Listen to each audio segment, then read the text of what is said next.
नमस्कार मित्रांनो, मी डॉक्टर महेश. आपण बघत आहात गोष्ट छोटी पण डोंगरा एवढी. तर मित्रांनो, महाराष्ट्रामध्ये जो सगळ्यात पेटलेला विषय मागील काही काळापासून होता तो म्हणजे मराठा आरक्षणाचं आंदोलन.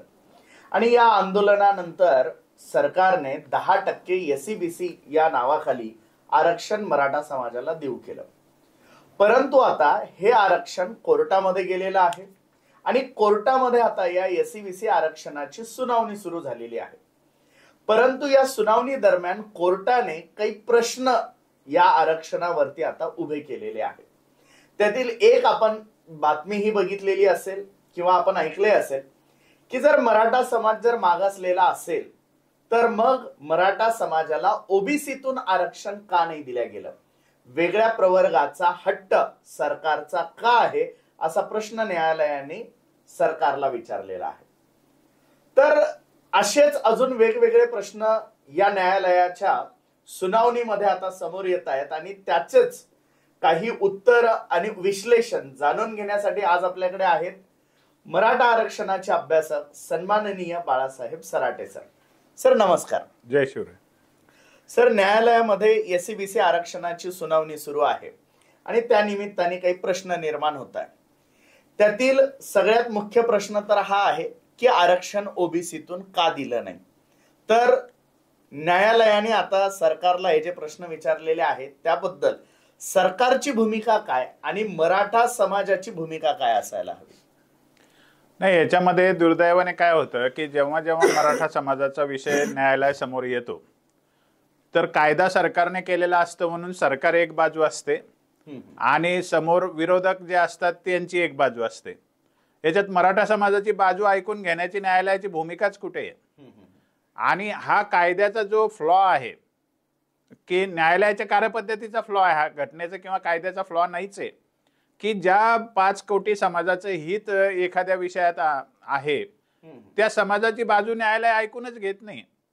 सरकारला एक प्रश्न विचारणार जे विरोधकांनी समोर आणलेले आहेत, सरकारने उत्तर दिले की त्याच्यावरून निष्कर्ष काढून मोकळे होणार. उदाहरणार्थ याच्यामध्ये तिसरी बाजू आम्ही निर्माण केलेली आहे ती म्हणजे मराठा समाजाला जे SEBC आरक्षण दिलेलं आहे ते आरक्षण, पहिला मुद्दा असा आहे की 50% वरचा आहे का. आमचं असं म्हणणं आहे की 102वी आणि 105वी घटना दुरुस्ती जर समोर ठेवली आणि घटनेचे 342A आणि 366-26C हे 2 आर्टिकल जर समोर ठेवले तर मराठा समाजाचं हे आरक्षण 50% वरचं नाहीये. हा एक मुद्दा न्यायालयाने लक्षात घेतलेला नाही असे प्रश्न विचारताना. आणखी न्यायालयाने जो मुद्दा महत्वाचा लक्षात घेतलेला नाही तो म्हणजे हा जो कायदा करून आरक्षण दिलेला आहे SEBC ऍक्ट 2024, हा कायदा घटनेच्या अपेक्षेप्रमाणे घटनात्मक तरतुदीप्रमाणे 342A खाली केलेला कायदा आहे. आणि 342A जेव्हा अस्तित्वात आहे आणि त्याची अंमलबजावणी सरकारने केलेली आहे, SEBCचं नोटिफिकेशन निघालेलं आहे, तर आत्ताच्या घडीला ओबीसी हा प्रवर्ग अस्तित्वातच नाहीये याची न्यायालय दखल घेत नाही. म्हणजे न्यायालयाला काय घटना सांगायची आता जनतेने समजावून? न्यायालयाला 102वी 105वी घटना माहिती नाही का? जेव्हा न्यायालय असा प्रश्न विचारतं की सरकारने ओबीसी मध्ये आरक्षण का मराठ्यांना दिलं नाही, इथेच न्यायालयाची बाजू कमकुवत होते. न्यायालय अर्धवट काहीतरी गोष्टीच्या आधारे सुनावणी करतं असं माझा स्पष्ट आरोप आहे. न्यायालयावर आरोप करता येत नाही असं कोणी म्हणत असेल तर त्याच्यावरही मी चर्चा करीन वेगळी कायद्याच्या बाजूने. मुद्दा असा आहे की आज ओबीसी प्रवर्ग अस्तित्वात आहे का घटनात्मक दृष्ट्या? तर आज ओबीसी प्रवर्ग अस्तित्वात नाहीये घटनात्मक दृष्ट्या. त्यामुळे न्यायालयाने असा प्रश्न विचारणं की मराठ्यांना ओबीसीत आरक्षण का दिलं नाही, हा एकदम गैरलागू मुद्दा येतो. आता याच्यातून एक उपप्रश्न असा येतो की आत्ताच परवा न्यायालयाच्या 7 जजेसच्या खंडपीठाने एक निर्णय दिला आणि SC/ST मध्ये सुद्धा उपवर्ग करायला परवानगी दिलेली. मग सरकारला उपवर्ग करायची परवानगी इंदिरा साहनी केसने 1992लाच दिलेली आहे. न्यायालयाने हा मुद्दा सुद्धा लक्षात घेतलेला नाहीये की उपवर्ग वेगवेगळे करण्याचा अधिकार सरकारला आहेच. इंदिरा साहनीच्या न्यायालयाने त्या निकालानेच दिलेला आहे आणि आता त्याचं पुन्हा पुनर्जीवीकरण झालेलं आहे या SC STच्या संदर्भामध्ये. त्यामुळे त्या दृष्टीने पण हा मुद्दा गैरलागू ठरतो. न्यायालयाने हा प्रश्न विचारलेला विसंगत ठरतो. आणखी याच्यात तिसरा मुद्दा उपस्थित होतो की न्यायालयाला नेमका असं प्रश्न विचारून काय करायचंय की मराठ्यांना ओबीसीत का दिलं नाही. न्यायालयाला एकदा हे पटतंय की नाही पटतंय की मराठा समाज हा आरक्षणाला पात्र आहे की नाही घटनात्मक दृष्ट्या. तर न्यायालयाने प्रश्न असा विचारायला पाहिजे की तुमच्या उपलब्ध डॉक्युमेंट नुसार मराठा समाज आरक्षणाला पात्र आहे की नाही. हा प्रश्न एखाद्या वेळेला सुसंगत राहिला असता. पण मराठा समाज हा न्यायमूर्ती शुक्रे आयोगाच्या अहवालानुसार 39 लाख कुटुंबांचं सर्वेक्षण केल्यानंतर उपलब्ध डेटा सरकार समोर आल्यानंतर न्यायालय या आयोगाची शिफारस आहे, घटनात्मक आयोग आहे, स्टॅच्युटरी कमिशनने ती शिफारस केलेली आहे की हा समाज घटनात्मक दृष्ट्या बॅकवर्ड ठरलेला आहे सोशली, एज्युकेशनली आणि इकॉनॉमिकली. त्यामुळे न्यायालय तसा प्रश्न विचारू शकत नाही कारण आयोगाने त्यांना मागासलेलं ठरवलेलं आहे. आयोगाचा अहवाल कंपल्सरी असतो सरकारला स्वीकारणं. त्याच्यानुसार सरकारने तो स्वीकारलेला आहे. घटनात्मक तरतूद 342A नुसार त्यांनी कायदा केलेला आहे, त्याच्यानुसार आरक्षण दिलेलं आहे. त्यामुळे मागासलेला आहे की नाही हा प्रश्न विचारणं शक्य नाही न्यायालयाला. मग उपवर्ग करण्याचा शासनाला अधिकार आहे आणि मागासलेलं ठरवण्याचा आयोगाला अधिकार आहे. तो अहवाल स्वीकारून सरकारने कायदा करून आरक्षण दिलेलं आहे. मग अशा असताना मराठा समाजाचे या आरक्षण जे मुद्दे न्यायालयाने उपस्थित केलेला आहे त्या आधारावरती चर्चेलाच घेता येत नाही किंवा बेकायदेशीर ठरवताच येत नाही. आता याच्यामध्ये अजून एक गोष्ट समोर आलेली आहे. विरोधी जे आहे आरक्षण जी आरक्षण विरोधी याचिका ज्यांनी केली की आता सुक्रे आयोगानुसार आरक्षण देण्यात आलेलं आहे आणि याच्या आधीचं आरक्षण हे गायकवाड आयोगानुसार देण्यात आलेलं होतं. पण विरोधकांचं असं म्हणणं आहे की जर गायकवाड आयोग आणि सुक्रे आयोग यांचे निष्कर्ष मिळते जुळते आहे आणि गायकवाड आयोग ऑलरेडी सुप्रीम कोर्टाने नाकारलेला आहे, मग एक आयोग ऑलरेडी नाकारलेला असताना तसेच निष्कर्ष देणारा सुक्रे आयोग हा कितपत योग्य ठरेल आणि तो कितपत मान्य करण्यासारखा ठरेल असा प्रश्न सुद्धा विरोधकांकडून करण्यात आलेला आहे. तर त्याबद्दल आपलं मत काय आहे? मुळामध्ये याच्यात काय होतं की सरकारचे जे वकील आहेत, सरकार प्रचंड पैसा ओतते मराठा समाजाचं आरक्षण टिकवावं म्हणून. पण सरकार नुसता पैसाच ओतते आणि त्यांनी जे माणसं नेमले त्यांच्यावर विश्वास ठेवते की हे इमानदारीने खरंच लढतील. पण त्या माणसांनी मराठा समाजाच्या प्रश्नाचं कधी गांभीर्याने अभ्यासच केलेला नाहीये. त्यांचा पहिल्यांदा आरक्षणात केस लढणारे त्यातले कितीतरी लोक आहेत. म्हणजे जे खरे ब्रीफ करणारे लोक जे असतात त्यांचं इतकं अशा आरक्षणाशी प्रश्नाशी कधी त्यांचा पाला पडलेला नाहीये. त्यामुळे या न्यायालयासमोर जेव्हा जेव्हा मराठा समाजाची बाजू मांडण्याचा विषय आला तेव्हा तेव्हा सरकारकडून काहीतरी लपवालपवी झालेली आहे. आणि ती लपवालपवी अशी आहे की मराठा समाजाला हे जे वेगळं आरक्षण दिलेलं आहे ते कोणत्या परिस्थितीत आणि कोणत्या कारणाने दिलेलं आहे हे सरकारचे लोक खरं सांगत नाही न्यायालयाकडे. मला जे सांगायचं होतं ते उपवर्गाचं होतं, मग तुमच्या प्रश्नाचं उत्तरही देतो. मुळामध्ये सरकारला उपवर्ग करण्याचा अधिकार आहे हे परवा पण सिद्ध झालेलं आहे, इंदिरा साहनीने सांगितलेलं आहे. त्यामुळे वेगळा वर्ग का केला हे विचारण्याचा न्यायालयाचा प्रश्न काही उरत नाही. परंतु त्याच्यात सरकारचं लॉजिक आहे ना, आणि ते लॉजिकही सरकारचे वकील सांगत नाही, याचं मला जास्त आश्चर्य वाटतं. लॉजिक काय आहे की ओबीसी समजा आपण गडीभर धरू की ते आहे चालू आहे आरक्षण त्यांचं, तर ओबीसीला राजकीय आरक्षण उपलब्ध आहे आणि सरकारला मराठा समाजाला राजकीय आरक्षण द्यायचं नाहीये, तर ते वेगळं प्रवर्ग करू शकतात. कारण प्रवर्ग करण्याची अटच वेगळे निकष असणं ही आहे. मराठा समाजाला जे बेनिफिट द्यायचे आहे एकंदरीत शैक्षणिक आरक्षणाचे आणि नोकरीतल्या आरक्षणाचे द्यायचे सरकारला. ओबीसीच्या सगळ्या बेनिफिट सारखे बेनिफिट सरकारला या कायद्याअंतर्गत द्यायचे नाहीयेत, म्हणून त्यांनी वेगळा प्रवर्ग केला. अ ब कड मधला हा D1 असेल किंवा ई असेल. पण हा वेगळा प्रवर्ग करण्यामध्ये सरकारकडे लॉजिक आहे.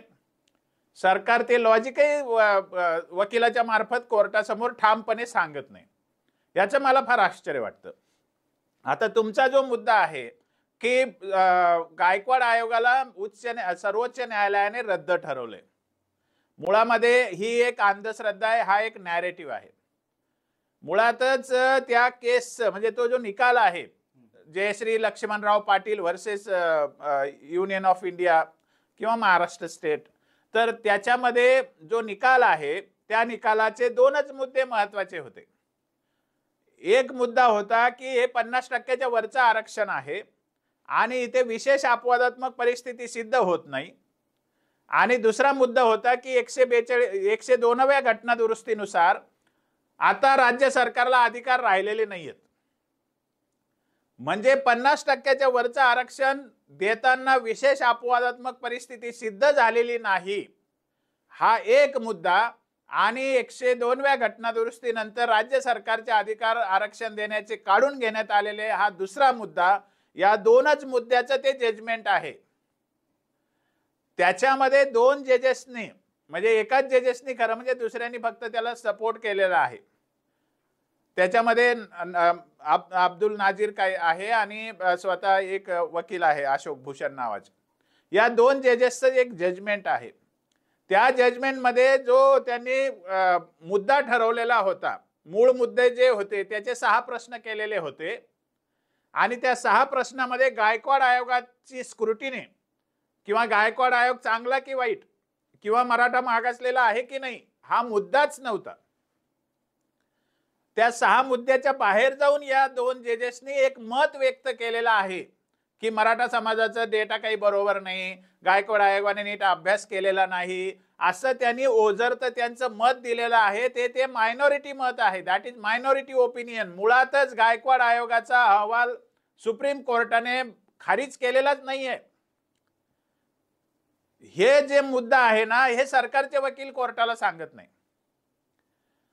आणि याच्याबद्दल वकिलांना माहिती आहे की नाही खारिज केलेला म्हणून, कारण तो त्यांचा अल्पमती निर्णय आहे 2 जजेसचा. आणि त्याच्यात गायकवाड आयोगाचा अहवाल पूर्ण जिवंत आहे मराठा समाजाचं मागासलेपण आणि पात्रता सिद्ध करण्याच्या दृष्टीने. त्यामुळे मुळात सरकारला ही भूमिका घ्यावी लागेल की गायकवाड आयोगाचा अहवालच याच्यावर ताशेरे ओढले, ते अल्पमती निर्णय आहेत. तो निर्णय म्हणजे कायदा नाही बनलेला तो काही, किंवा तो अंतिम निर्णय नाही, कारण तो मायनॉरिटीचा विषय. ही भूमिका पहिल्यांदा घेतली पाहिजे. दुसरी भूमिका अशी आहे की आता आपल्याला मूळ मुद्द्यावर यायला लागेल की आयोगाची स्वायत्तता किती असते. आता मराठ्यांचा जेव्हा जेव्हा विषय येतो तेव्हा तेव्हा जातीवादी वकील आणि जातीवादी पिटिशनर्स अतिशय खालच्या पातळीवर मराठा समाजाबद्दल भाष्य करतात, आणि हे नाहीये, हे स्टेट ॲव्हरेज असं आहे, हे तसं आहे. ते आयोगाला डिक्टेट करतात की आयोगाने असा अभ्यास करायला पाहिजे होता, आणि सरकारचे वकील तोंड बघत बसतात. हे मी स्वतः डोळ्याने पाहिलेलं आहे. कोणाची माझ्यावर ऑब्जेक्शन असेल त्यांनी मला सांगावं, मग मी बघेन. जेव्हा विरोधी पक्षकाराचा वकील, याचिकाकर्त्याचा वकील जेव्हा अद्वा आरोप करतो आणि असा गायकवाड आयोगाचा अहवाल असा बोगस आहे, शुक्र आयोगाचा डेटा असा बोगस आहे असं दिनदहाडे म्हणतो, मुळामध्ये त्या वकिलाला कोणी अधिकार दिले की आयोगाला डिक्टेट करायचे की असा असा अहवाल असला पाहिजे म्हणून? तर आज तागायत गेल्या 5 वर्षात कितीदा हिअरिंग झाल्या, आज तागायत आजपर्यंत सरकारच्या वतीने कोर्टासमोर असा प्रश्न उपस्थित केला नाही की हे विरोधी याचिकाकर्त्याचे जे वकील आहेत ते 30 मार्के, त्यांनी कोणता असा अहवाल डोळ्यासमोर ठेवलेला आहे की त्यांना हा अहवाल कमकुवत वाटतो. त्यांच्यात जर दम असेल त्यांनी असा एक अहवाल दाखवून द्यावा जो सुप्रीम कोर्टाने व्हॅलिड ठरवलेला आहे, मान्य केलेला आहे, आणि त्या आदर्श अहवालाच्या प्रकाशामध्ये गायकवाड आयोगाचा अहवाल आणि शुक्रे कमिशनचा अहवाल बरोबर आहे की नाही याची तुलना करून दाखवावी. मुळामध्ये हा आक्षेपच सरकारचे वकील घेत नाही. सरकारचे वकील असा प्रश्नच उपस्थित करत नाही कोर्टात, mister Sancheti show the report which is accepted by the supreme court. कशाच्या आधारे तुम्ही तुमचे डिक्टेशन्स करता आहात, डिक्टेट करता आहात की असा अहवाल पाहिजे, गायकवाड आयोगाने असं काम चांगलं नाही केलं, शुक्रे आयोगाने असं काम चांगलं नाही केलं, तसा अहवाल पाहिजे.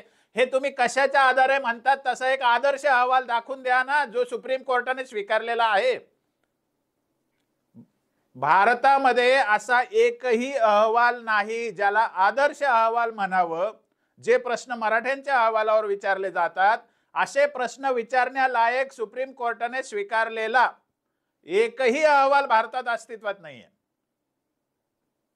आजपर्यंत ज्याला चांगला अहवाल म्हणावं असं डायरेक्ट स्टेटमेंट फक्त सुप्रीम कोर्टाने एका केसमध्ये केलं होतं. ती आहे USV बालाराम नावाची 1972ची आंध्र प्रदेशची केस होती. आणि तो अहवाल आहे 100 पानाचा. त्याच्यामध्ये प्रत्यक्ष सर्वे, फील्ड सर्वे केलेलाच नाहीये. फक्त आयोगाने स्वतः भेटी देऊन त्यांच्या ऑब्झर्वेशन लिहिलेले आहेत. आणि तरी सुप्रीम कोर्टाने स्टेटमेंट केलेलं आहे की आयोगाला स्वायत्तता असते, आयोग ही कॉम्पिटंट ऑथॉरिटी असते, आयोगाला त्यांचं ऑब्झर्वेशन मांडणं अधिकार असतो आणि ते ऑब्झर्वेशन सुद्धा व्हॅलिड असतं. असं सुप्रीम कोर्टाने USV बालाराम 1972च्या केसमध्ये सांगितलेलं आहे. आणि इथे तर 39 लाख फॅमिलीचा सर्वे आहे. इथं प्रचंड अभ्यास मांडलेला आहे. गायकवाड आयोगाचा सुद्धा 45 लाख फॅमिलीचा सर्वे आणि 2 लाख लोकांचं निवेदन आहे. इतका प्रचंड अभ्यास मांडल्यानंतर आयोगाला आता इंदिरा साहनीने प्रचंड अधिकार दिलेले आहेत. USV बालारामच्या वेळेस तरी तसे अधिकार दिलेले नव्हते, कारण 340 खाली माननीय राष्ट्रपतीच फक्त आयोग नेमू शकत होते तेव्हा. आता 1992 नंतर इंदिरा साहनीच्या निकालानंतर राज्य मागासवर्ग आयोगाला खूप अधिकार दिलेले, त्यांना स्वायत्तता दिलेली. आणि 855 पॅरेग्राफ सरकारच्या वकिलाने कोर्टात सांगावा. 855वा जो इंदिरा साहनीचा पॅरेग्राफ आहे मेजॉरिटी डिसिजनचा, त्याच्यामध्ये तर स्पष्ट म्हणलेलं आहे की हे जे कमिशन आम्ही सांगतो आहोत, या कमिशनला आमच्यापेक्षा अधिक चांगल्या पद्धतीने आर्टिकल 32 खाली निर्णय देण्याचा सुद्धा अधिकार आहे. म्हणजे आमच्यापेक्षा पण अधिक चांगल्या पद्धतीने आर्टिकल 32चा वापर हे आयोग करू शकतील, असं 9 जजेसच्या बेंचने आयोगाला स्वायत्तता दिलेली आहे. 855 पॅरेग्राफ काढून वाचा एकदा. आणि आयोगाला पूर्ण स्वायत्तता आहे की काय निकष लावावेत, कसा अभ्यास करावा आणि कसे निष्कर्ष काढावेत. याचा प्रूफ काय? याचा प्रूफ असा आहे की माझ्याकडे महाराष्ट्र सरकारने जेवढे आयोगाचे म्हणून अहवाल स्वीकारलेले आहेत ते अहवाल सगळे माझ्याकडे आहेत. अगदी हरी नरकेने त्याच्या मेहुणीने दिलेला आयोग अहवाल सुद्धा माझ्याकडे आहे. 25 पानाचा अहवाल आहे हरी नरकेने आणि त्यांच्या मेहुणीने दिलेला वैश्यवाणी जातीचा. त्यामध्ये तर सर्वेच केलेला नाही. त्या 2 सदस्यांना वाटलं की असं हे मागासलेले आहेत वैश्यवाणी, ज्यांचं 2010ला मागासले पण नाकारलेलं आहे कोर्टाने, त्यांचं सुद्धा 25 पानाच्या अहवालावर पुन्हा त्यांना आरक्षणात घेतलं वैश्यवाणी जातीला. मराठा समाजापेक्षा वैश्यवाणी जाती प्रगत हे कोणाला पण सांगता येईल. तरी सुद्धा तो अहवाल व्हॅलिड ठरलेला आहे. माझ्याकडे जेवढे 45-46 अहवाल आहेत स्वीकारलेले, त्यात एकाही अहवालामध्ये कोणत्याही जातीचं सर्वेक्षणच केलेलं नाहीये, अनालिसिसच केलेलं नाहीये, एज्युकेशनल बॅकवर्डनेस ताडूनच पाहिलेलं नाही. कुठले स्टेट ॲव्हरेज सांगतात mister Sancheti? National backward classes कमिशनने 1993 पासून तर 2018 पर्यंत जेवढे कोणत्या जाती आरक्षणात घातल्या त्यात एकातही असा डेटा नाहीये. मिस्टर संचेती, तुमचे जर अभ्यास असेल तर एकदा सगळ्या त्यांचे जे ॲडवाइसेस ते बघा. आणि कोर्टाने हे सगळं शहानिशा केली पाहिजे. सरकारच्या वकिलाने हे सांगितलं पाहिजे की कोणता आदर्श अहवाल तुम्ही समोर ठेवतात मिस्टर संचेती, की ज्याच्या आधाराने आम्हाला तुम्ही डिक्टेट करतात की असं पाहिजे तसं पाहिजे, असं नको तसं नको. मुळामध्ये नॅशनल बॅकवर्ड क्लासेस कमिशनने 1993च्या कायद्यानंतर 2018 पर्यंत जेवढ्या जाती आरक्षणात घातल्या एकाही जातीचा डेटा नाहीये. सोशली बॅकवर्डनेस नाही, एज्युकेशनल बॅकवर्डनेसचा डेटा नाही, इकॉनॉमिक बॅकवर्डनेसचा डेटा नाही, no survey, not at all. त्या आयोगाच्या सदस्यांना वाटलं थातूर मातूर इकडचे तिकडचे लिखित काही 2-4 पानं पाहून तेवढ्याच्या आधारावर जाती आरक्षणात घातलेले आहे. ते सगळं उपलब्ध आहे वेबसाईटला, बघा एकदा चाळून. सरकारच्या वकिलाचं हे कर्तव्य आहे. आणि राज्य मागासवर्ग आयोग ज्याला तुम्ही महाराष्ट्रात म्हणता, त्यातल्या एकाही आयोगाच्या अहवालामध्ये कुठलाही डेटा नाही, बापट कमिशन मध्ये सुद्धा नाही. शैक्षणिक मागासलेपणाचा कोणताही डेटा नाही, कुठलाही स्टेट ऍव्हरेज लक्षात घेतलेलं नाही. सोशल बॅकवर्डनेसचा कुठलाही डेटा नाही, कुठलाही सर्व्हे नाही. इकॉनॉमिक बॅकवर्डनेसचा कुठलाही डेटा नाही, कुठलाही सर्व्हे नाही. किती पांढरे कार्ड आहे किती केशरी कार्ड आहे याचं सुद्धा माहिती नाही. मग ते सगळ्यांचं आरक्षण ओबीसीतच चालू आहे ना, आणि ते तर धुआधार बेनिफिट घेतायत ना कित्येक वर्षापासून. मग आरक्षणामध्ये काय मराठा फक्त बाहेरच्या चंद्रावरून आलेला आहे म्हणून त्याला 1760 निकष लावणार तुम्ही, आणि जे आयोगाची कार्यपद्धती ते ताडून बघणार नाही का तुम्ही? यापूर्वीच्या एका व्हिडिओमध्ये मी 3 जून 2013च्या पत्रावर एक व्हिडिओ केलाय.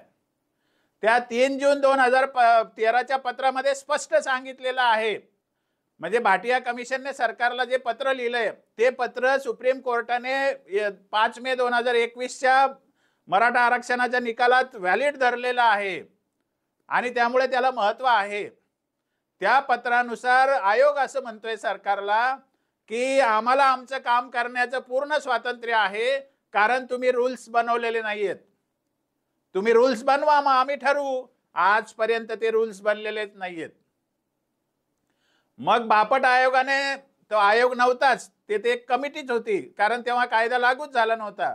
1290 फॅमिलीचा सर्वे केला असं सांगितलं जातं. ऍक्च्युअल आयोगामध्ये सर्वेचा काहीच उल्लेख नाहीये अहवालामध्ये, पण 1290 जर लक्षात घेतलं तर तो खूप पुरेसा डेटा आहे असं त्यांचं म्हणणं आहे.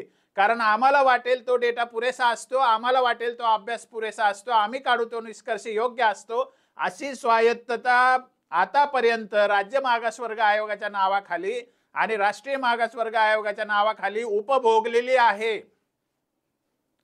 मग जेव्हा मराठ्यांच्या आयोगाचा विषय येतो तेव्हा तुम्ही 1760 प्रश्न उपस्थित करण्याचा अधिकार दिला कोणी तुम्हाला, जर तुमच्याजवळ आदर्श अहवालच नाही तर?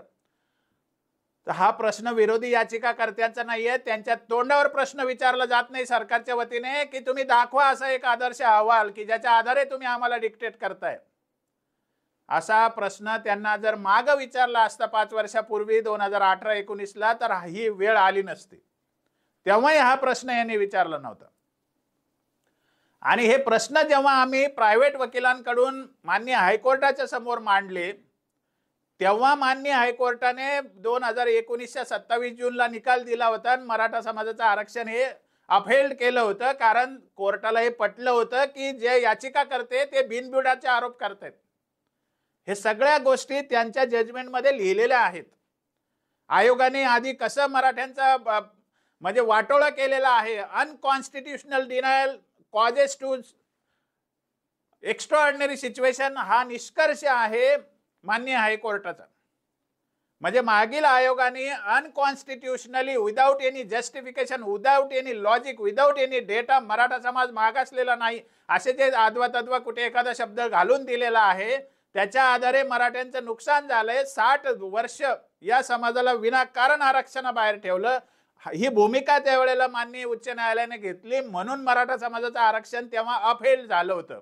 आम्ही टिकवलं असं जे सरकार म्हणतं, मग ते टिकवण्याचा अधिकार त्या हायकोर्टाचं जजमेंट कोर्टासमोर फेकता येत नाही का तुम्हाला?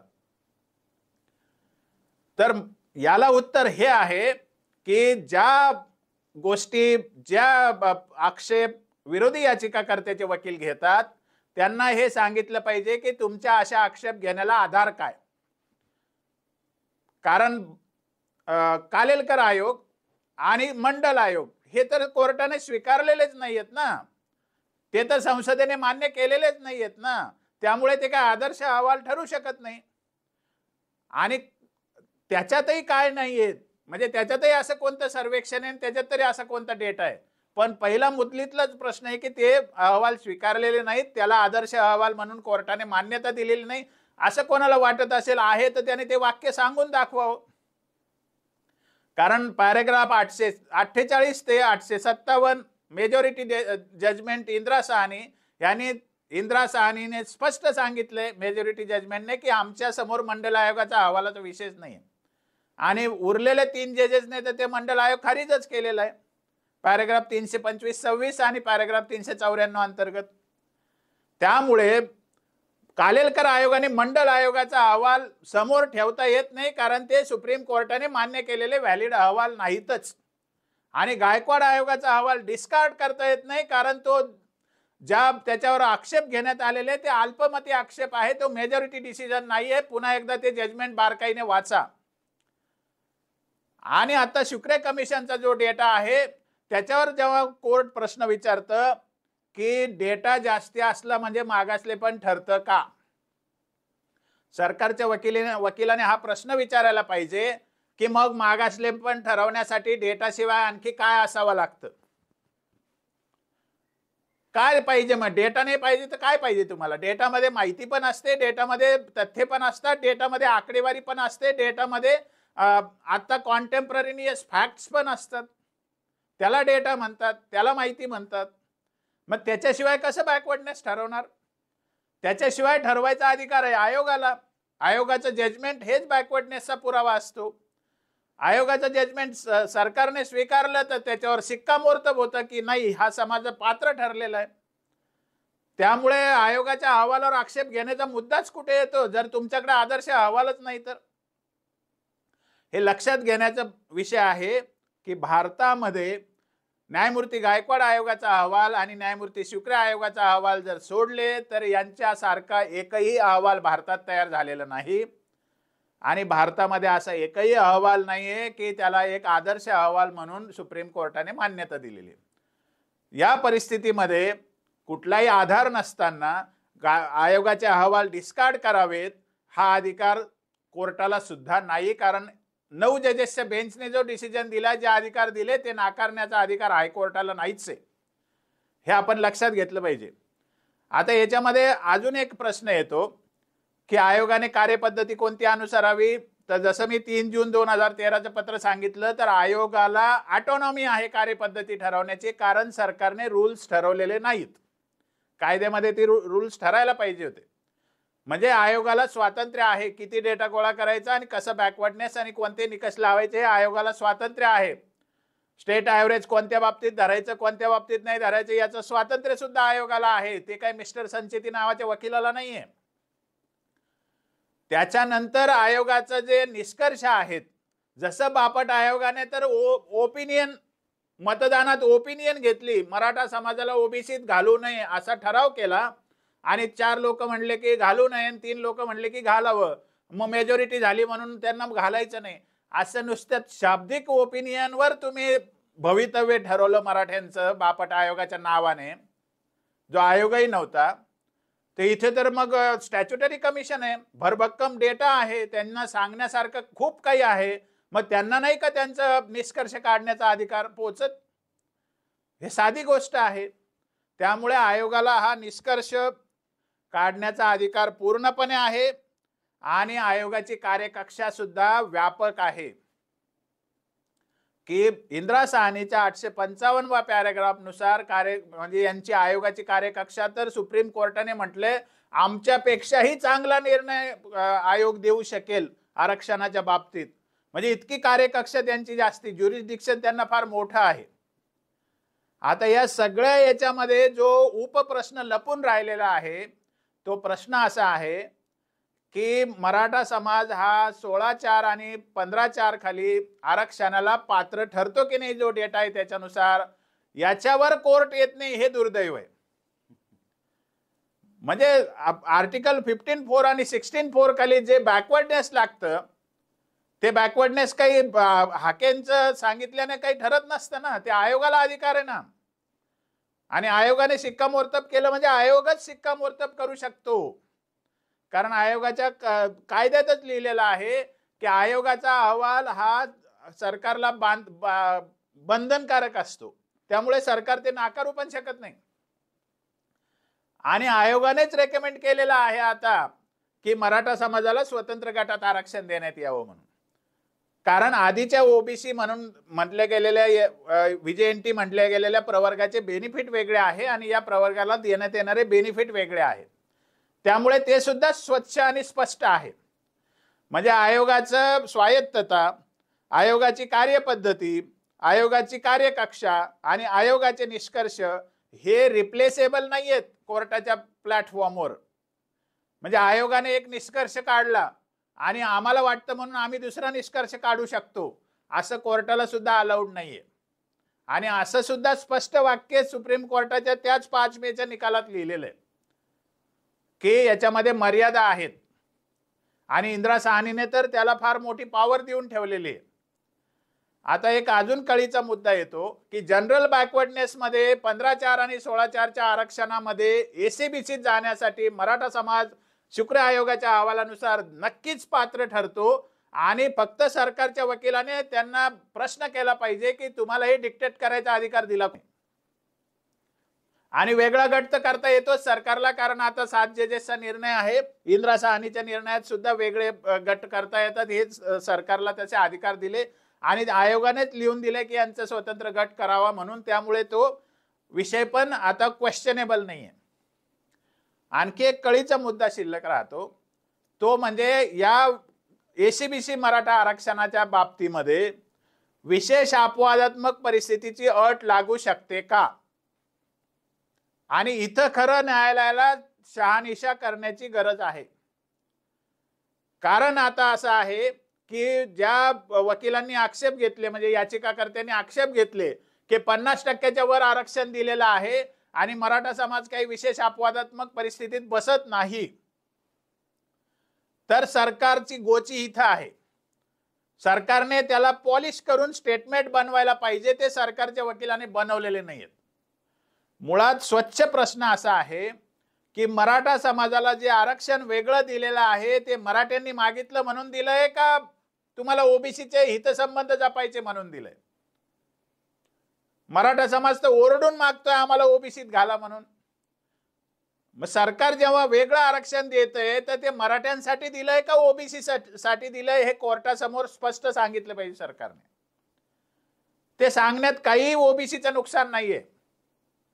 सरकारने ही भूमिका घेण्याची गरज आहे की ओबीसींना जे दिलेलं आरक्षण आहे ते पुरत नाही आणि ते आरक्षण त्यांना गरजेचं आहे हे सरकारने पटवून दिलं पाहिजे कोर्टाला. मराठ्यांना बळी नाही ठरवलं पाहिजे.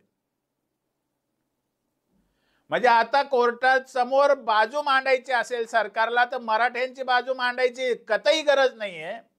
आता कोर्टासमोर सरकारला बाजू मांडायची आहे तर ओबीसीची बाजू मांडून दाखवायची गरज आहे. आणि ओबीसींना ते जे दिलेलं आरक्षण आहे ते पुरेसं नाहीये किंवा ते गरजेचं आहे हे जोपर्यंत सरकार कोर्टासमोर खरं बोलत नाही तोपर्यंत या मराठ्यांच्या आरक्षणावर नेहमी प्रश्नचिन्ह उपस्थित केलं जाऊ शकतं. पण एक मुद्दा पहिल्यांदा निकाली काढू की विशेष अपवादात्मक परिस्थितीचा निकाल लावायचा कोणी. मग ज्या अर्थी 810 पॅरेग्राफ मध्ये इंदिरा साहनीमध्ये विशेष अपवादात्मक परिस्थितीचा उच्चार केलेला आहे किंवा नमूद केलेली आहे, तर त्याच निकालामध्ये जे काय आरक्षणाबाबत निर्णय घ्यायचे त्याची स्वायत्तता तर आयोगाला दिलेली आहे ना. ती काय कोर्टाला दिलेली आहे का हा समाज विशेष अपवादात्मक परिस्थितीत आहे की नाही याचा निष्कर्ष कोणी काढायचा, कोर्टाने काढायचा का आयोगाने काढायचा. आणि जर कोर्ट काढत असेल तरी हरकत नाही, पण तुम्ही कशाच्या आधारे काढता हे तरी सांगून दाखवा ना.